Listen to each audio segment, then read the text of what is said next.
নমস্কার। গুরু কৃপাই কেবলম। বাংলার 1433 সাল পয়লা বৈশাখ থেকে সারা বছর এই বাংলা বছরটা মিথুন রাশির জাতক জাতিকাদের কেমন যাবে সেই নিয়ে দু চারটি আমি কথা বলবো, যদিও এটা সার্বিক বিচার। তবুও এই বছর শনি, রাহু এবং দেবগুরু বৃহস্পতির অবস্থান পরিবর্তনের ফলে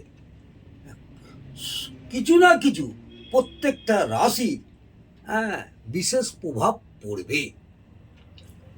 মিথুন রাশির অধিপতি গ্রহ হলো বুধ। আপনারা অনেকেই জানেন মিথুন রাশির অধিপতি গ্রহ হলো বুধ। এই মিথুন রাশির এবছর আর্থিক ক্ষেত্রে প্রচণ্ড শুভ বলা যায়। বিগত বছরের থেকে এবছরটি আপনাদের সাফল্যের বছর। যদিও এখনও বৃহস্পতি আপনাদের মিথুন রাশিতে অবস্থান করে আছে। 2রা জুন বৃহস্পতি রাশি পরিবর্তন করে কর্কট রাশিতে অবস্থান করবে। 1 বছর ওখানে, অর্থাৎ মিথুন রাশি সাপেক্ষে দ্বিতীয় স্থান। এই দ্বিতীয় স্থান থেকে আমরা ধন বিচার করে থাকি, অর্থ ধন বিচার করে থাকি। অর্থাৎ আপনাদের চন্দ্র রাশি অনুযায়ী আপনাদের দ্বিতীয় ঘরে থাকবে দেবগুরু বৃহস্পতি। একটি বছর একটু ধৈর্য ধরতে হবে, সফলতা আপনারা পাবেন। এবং এই বছর আপনাদের চাকুরি ক্ষেত্রে পদোন্নতির যোগ, অর্থের জায়গা, প্রমোশনের জায়গা এবং অর্থনৈতিক অনেকটাই সাফল্য এবছর দেখতে পাওয়া যাচ্ছে। ব্যবসায়ীদের বলবো এবছর মিশ্র ফলাফল পাবে। ব্যবসায়ীরাও খুব একটা খারাপ হবে না। যারা নতুন ব্যবসা করতে চান তারা নতুন কোনো একটা ব্যবসারও সুযোগ আসবে বছরের মাঝামাঝি থেকে, এটা মাথায় রাখবেন। মিথুন রাশির জাতক জাতিকাদের সন্তানদের এবছর লেখাপড়া ভালো দেখা যাচ্ছে, লেখাপড়াও ভালো দেখা যাচ্ছে। সন্তানদের থেকে সুখ লাভ করবেন। পিতামাতারা এই মিথুন রাশির জাতক জাতিকাদের সন্তানরা অনেকটাই লেখাপড়ার দিকে উন্নতি যোগ প্রবলভাবে দেখতে পাচ্ছি। মিথুন রাশির পিতামাতারা অনেকটাই সন্তানের দিক থেকে সুখ লাভ করবে। এইটা মাথায় রাখবেন। স্বামী স্ত্রীর শরীর স্বাস্থ্য মাঝে মধ্যে একটু আধটু খারাপ চলবে। বিরাট কিছু একটা হওয়ার সম্ভাবনা নেই। সারা বছরটি মোটামুটি শরীর স্বাস্থ্য ভালোই থাকবে। শরীর থাকলেই তো মাঝে মাঝে একটু আধটু খারাপ হয়, সেটা ধর্তব্যের মধ্যে নয়।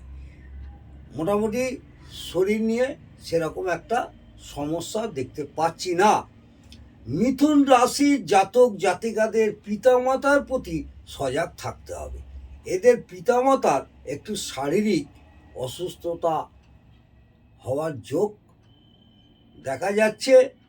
সেই দিকে সেরকম কিছু হলে সুচিকিৎসকের পরামর্শ নেবেন, সঙ্গে সঙ্গেই চিকিৎসকের পরামর্শ নেবেন, ফেলে রাখবেন না।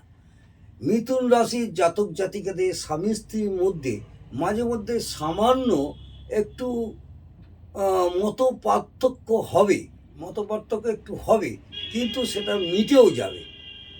যারা রাজনীতিবিদদের ব্যক্তিত্বের লোকেদের এবছর প্রচণ্ড ভালো। রাজনৈতিক ব্যক্তিদের এবছর সময় খুব ভালো যাবে। এছাড়া বিবাহ যারা করতে চান, এই বছর বিবাহ যারা করতে চান তারা চিন্তা ভাবনা করে তবে বিবাহ করবেন এবং ঠিক বিচার করে তবেই কথা দেবেন এবং বিবাহ দিন স্থির করবেন। একটু গোলযোগেরও সম্ভাবনা দেখা যাচ্ছে। যারা প্রেম করেছেন তারা যদি বিবাহ করেন তারাও এই সব ব্যাপারে একটু চিন্তা ভাবনা করে দেখে শুনে তবে বিবাহতে এগোবে। একটু ঝামেলা সৃষ্টি হতে পারে, যে কোনোভাবেই একটু ঝামেলা সৃষ্টি হতে পারে। এছাড়া বলবো, যারা নতুন করে প্রেম করছেন বা প্রেমে বিতাড়িত হয়েছেন বা কোনো কারণে মনোমালিন্য হয়ে গেছে, তাদের এবছর প্রেম জোড়া লাগবে এবং পুনরায় আবার একটা সম্পর্ক স্থাপন হওয়ার যোগ দেখা যাচ্ছে। যারা উচ্চশিক্ষা করতে চান বা করছেন, তাদের এবছর ভীষণভাবে ভালো ফল দেখা যাচ্ছে। হ্যাঁ, একটু ভালো ফল দেখা যাচ্ছে, কিন্তু সামান্য একটু বাধার সৃষ্টি হবে। সেই বাধাটা কোনো অভিজ্ঞ জ্যোতিষ ভাইকে দেখিয়ে নেবেন, সেই বাধাটা কেটে যাবে। সামান্য একটু বাধার সৃষ্টি হবে এবছর মিথুন রাশির জাতক জাতিকাদের। হ্যাঁ, আয় প্রচুর হবে, কিন্তু ব্যয়ের মাত্রাও একটু থাকবে, সেদিকেও সজাগ থাকতে হবে। আয়ের সঙ্গে সঙ্গে ব্যয়ের মাত্রাও থাকবে। সঞ্চয়কে, যে সঞ্চয়ের ভাগ পার্সেন্টেজ ততটা হবে না। আপনি 100% রোজগার করলেন, আপনার 70% অর্থাৎ 70 ভাগ খরচা হয়ে যাবে, সঞ্চয় হবে 30 ভাগ।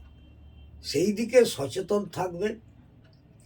অনেকে ক্রেডিট কার্ড ব্যবহার করেন, ইএমআই মাল কেনেন, দেখবেন নানা রকমভাবে আপনাদের কেনার একটা প্রবণতা বাড়বে, সেই ক্ষেত্রে আপনাদের ব্যয় হবে। এছাড়া আদার্স কোনো ব্যয়ের সম্ভাবনা নেই। সেই দিকে সজাগ রেখে তবেই এই বছর আপনারা ভালোভাবে কাটাতে পারবেন।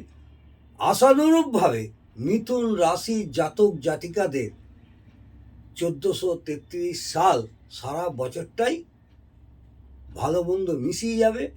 পার্সেন্টেজ অনুযায়ী ভালোর দিকটা অনেকটাই শুভ। আজকে এই পর্যন্ত। নমস্কার, ভালো থাকুন।